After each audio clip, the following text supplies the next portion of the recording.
రాజశేఖర్ మర్యాద మాట్లాడు. ఇప్పుడు అంటారు బండి మాట్లాడు ఎంత మంది మాట్లాడతా సార్ నువ్వు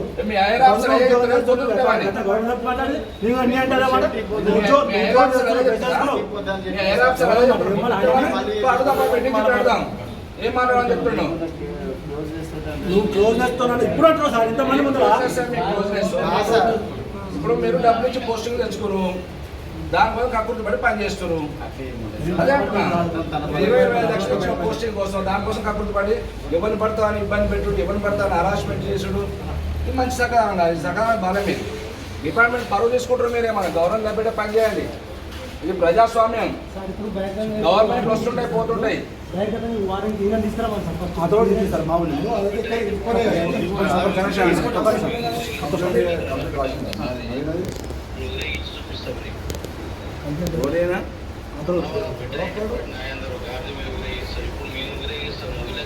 ఒకసారి చూపిస్తాం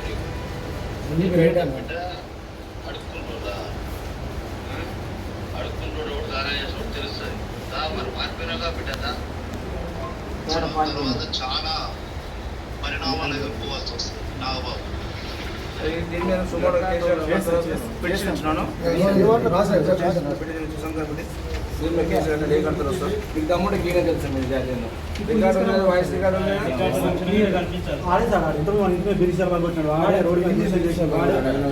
మీరు ఏమైనా చిల్లర గారిని గంజాయి మూటని మట్టి వ్యాపారం చేస్తే ఇసుక వ్యాపారం